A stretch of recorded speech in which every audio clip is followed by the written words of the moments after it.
अच्छा, यहाँ पे मैं आपको बता रहा था कि when we control the pitch by active method, either it's active stall method और या पिच कंट्रोल होगा, तो उस सूरत में हमारे पास जो हायर विंड जो पावर आउटपुट होगी एट हायर विंड स्पीड के ऊपर, हम उसको कंट्रोल कर सकते हैं एट द कांस्टेंट वैल्यू जो कि आपके रेटेड पावर के बराबर होगी।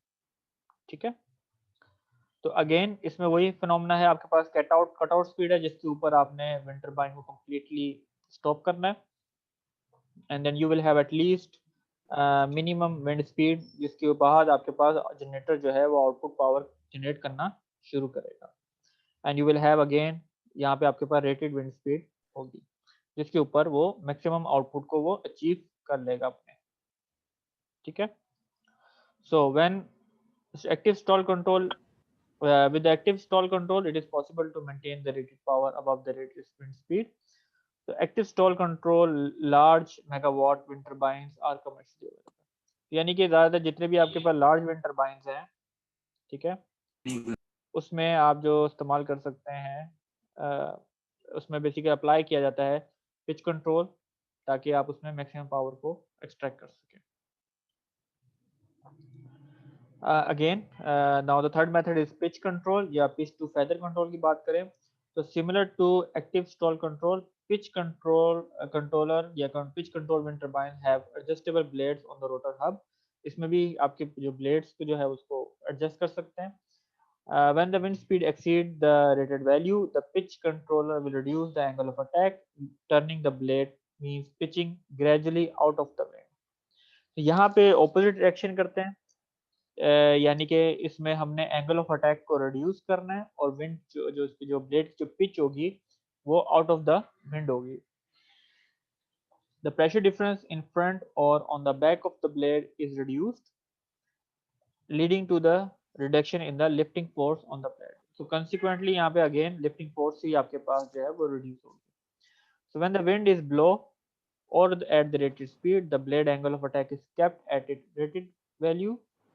With higher than the rated wind, the angle of attack of the blade is reduced, causing a reduction in the lift force.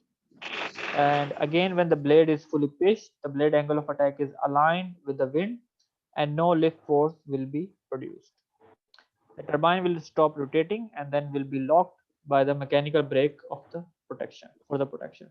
तो इसमें क्या फिनोमेना आप देख रहे हैं, ये एग्जांपल है, यहाँ पे देख लीजिए। तो अगेन नॉर्मल केस में आपके पास angle of attack something like this for example, और इस केस में आप जो है टरबाइन की जो पिच की जो है ब्लेड की मूवमेंट गो अपवर्ड, और इस केस में अगर आपके पास टरबाइन एट द एंड इस डायरेक्शन में अलाइन हो जाएगा तो there will be no force, lifting force या लिफ्टिंग फोर्स रिड्यूस हो जाएगी।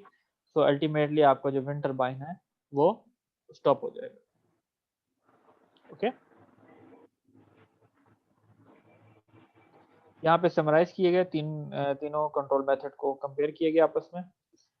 सब बोथ द क्वेश्चन इज, यहाँ पे बात यह है कि both pitch and active stall controls are based on the rotating action on the blade, but the pitch control turns the blade out of the wind, leading to the reduction in the lift force, whereas active stall control turns the blade into the wind, causing turbulence that reduce the lift force. तो इन दोनों method में हम pitch तो कर रहे हैं, मतलब turbine की जो ब्लेड्स है उसको रोटेट तो कर रहे हैं, लेकिन फर्क सिर्फ इसमें ये है कि इसमें हम जो रोटेशन है इनटू द विंड करते हैं, ये sorry out of the wind कर रहे हैं, जिसकी वजह से जो है यहाँ पे लिफ्टिंग फोर्स रिड्यूस हो रही है। लेकिन यहाँ पे जो एक्टिव स्टॉल मेथड है उसमें ये है कि पीछे जो एट द ट्रेलिंग एज पे यहाँ पे टर्बुलेंस इंक्रीज होगी, जिसकी वजह से ये स्टॉप होता है। Okay, so the control of variable speed wind turbines below the rated wind speed is achieved by controlling the generator. अब यहाँ पे ये है कि अब आपने जो वेरिएबल स्पीड जो है उसको अचीव क्यों करना है। अल्टीमेटली हमारा टारगेट ये होता है कि जो जनरेटर जो है उसकी रिक्वायर्ड आरपीएम जो है उस पर ऑप्टिमाइज हो सके। So the main goal is to maximum the wind power captured at different wind speed. which can be achieved by adjusting the turbine speed in such a way that the optimum tip speed ratio is maintained. तो इसमें again हमने जो efficiency का factor देखा था, तो CP factor किस पे डिपेंड करता है? आपके पास जो रोटेशनल स्पीड है divided by the wind speed, ऐसे ही है। तो दो टिप क्या है? टिप स्पीड, यहाँ पे आपके पास आ जाएगा विंड। तो जब आपके पास विंड जो है वेरी करेगी, so you have to control the rotation of the wind turbine. तो टारगेट अल्टीमेट जो आपके पास जो इक्वेशन जो थी उसमें हमने सीपी को कंट्रोल, ताकि ये रेशियो अगर कांस्टेंट रहेगा तो हमारे पास जो कोफिशिएंट है सीपी फैक्टर वो भी कांस्टेंट रहेगा। ठीक है।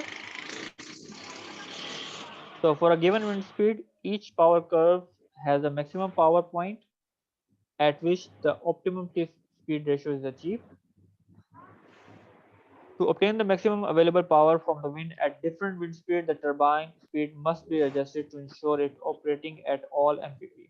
तो इसकी डायग्राम अगर आप इस तरीके से देख लें, यहाँ पे देखें, यहाँ पे रेशियो हमने कैलकुलेट किया है।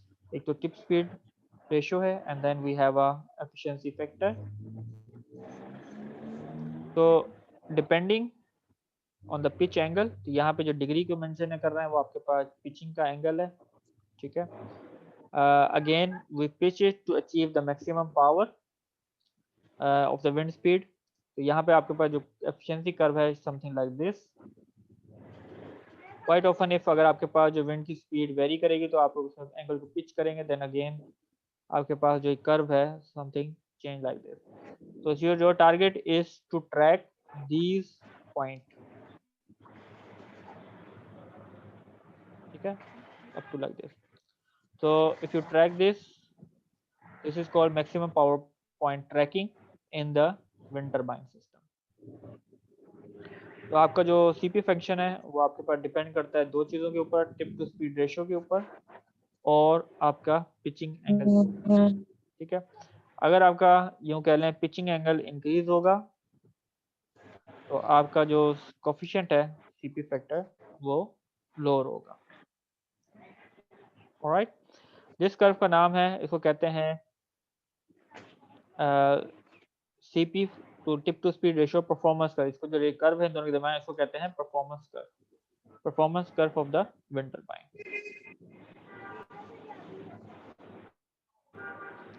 इसी तरीके से अगर हम इसको डिफाइन करें परफॉर्मेंस कर्व को, उसमें एक पैरामीटर होता है उसको कहते हैं सॉलिडिटी।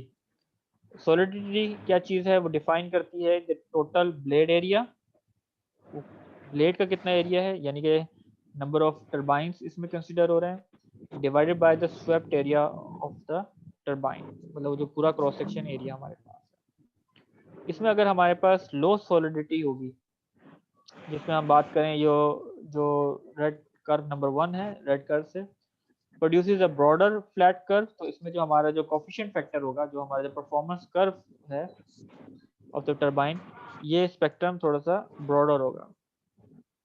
ठीक है। Means CP changes very little over a wide range of lambda, but CP remain at low value. तो यहाँ पे जो वैल्यू है इसकी कोफिशिएंट जो आपके पास जो है वो आपके पास सिस्टम का कम होगा, लेकिन you will have a constant value.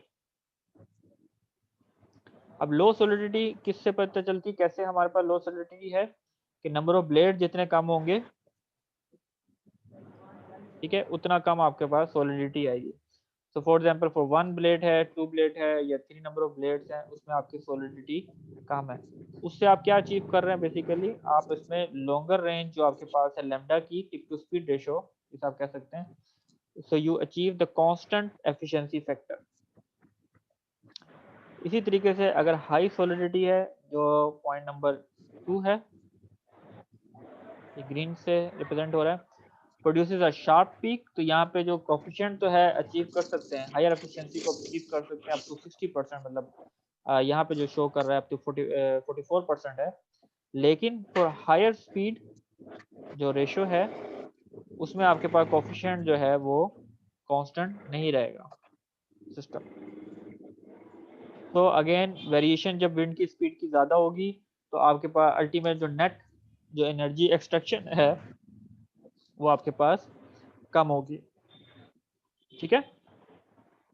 So high solidity produce a sharp peak that make the turbine very sensitive to change of the lambda. So we have to choose some trade-off which is called optimum solidity. उसमें जो spread हो wider range में, but you will have higher some CP factor as well. Okay, so this is what is called solidity. Again, ये example आपको दिखाई है कि power coefficient curve जो है आपके पास एक विंड टरबाइन है which model number Enercon E70. So they also provide you this performance curve to calculate the total energy yield in a whole year. So normally जो डाटा आपके पास available होता है data sheet में easily आपके पास available है। इसमें अगर आप ये देख लें कर्व को कि हायर अगर विंड स्पीड होगी तो आपका जो कोफिशिएंट का जो फैक्टर है वो रिड्यूस होगी, तो आपकी टरबाइन की जो एफिशिएंसी है will be lower. This is one of the reason as well कि हम विंड टरबाइन को हायर विंड स्पीड के ऊपर ऑपरेट नहीं करते। तो नॉर्मल जो अगर हम देखें इसकी जो रेंज है ऑप्टिमम विंड स्पीड की that is between something 7 to सबसे 13 मीटर पर सेकेंड। इस एग्जांपल में जो अगर आप एनरकॉन के एग्जांपल ले रहे हैं तो इसमें ऑप्टिमम स्पीड आपके पास आ रही है अप टू 9 to 8 मीटर पर सेकेंड। ओके, चले यहाँ पे कोई क्वेश्चन है तो मुझसे पूछें।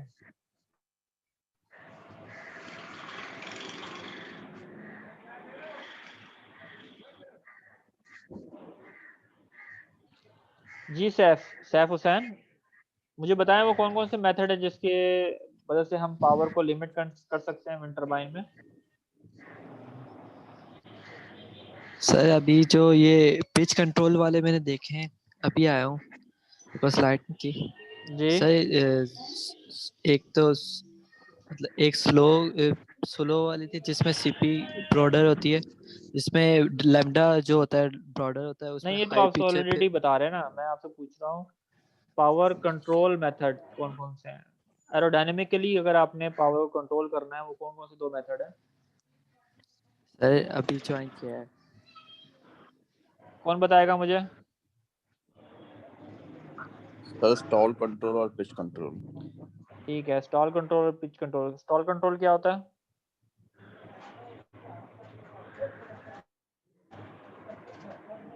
जी हसन यस सर। बताओ। Yes sir.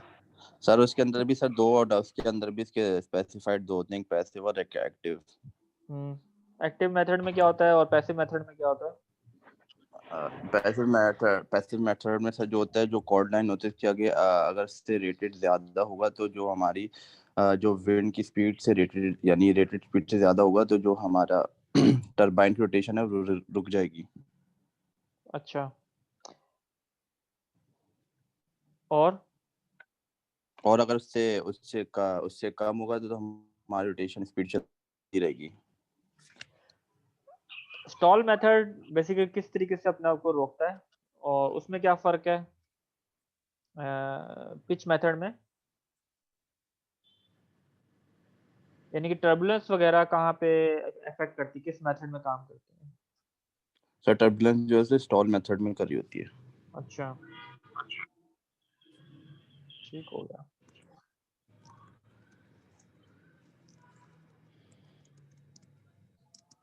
इसके अलावा और कोई क्वेश्चन वगैरह इसमें पूछना तो बताएं। एमपीपीटी समझ आया, बताएं एमपीपीटी क्या होती है इसमें विंड टरबाइन के अंदर।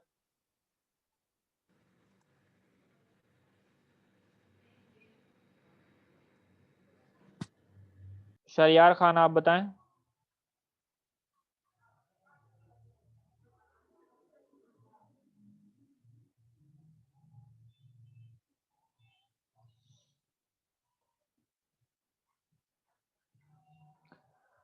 जी शरियार खान।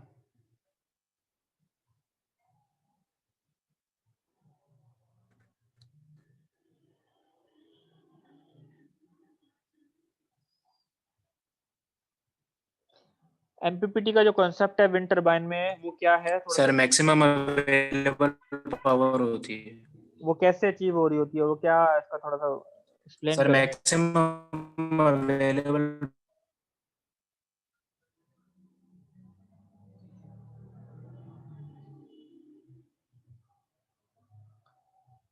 जी कौन बताएगा? नईम आप बताएं।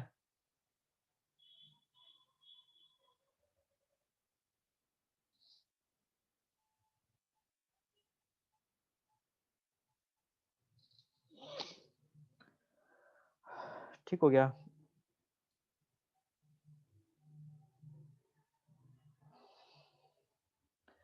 चलें ठीक है, इसको आप रिवाइज कीजिएगा और बाकी इसका अगली क्लास में इसको कंटिन्यू करेंगे। ठीक है, आज की क्लास यहीं पे एंड करते हैं। ओके।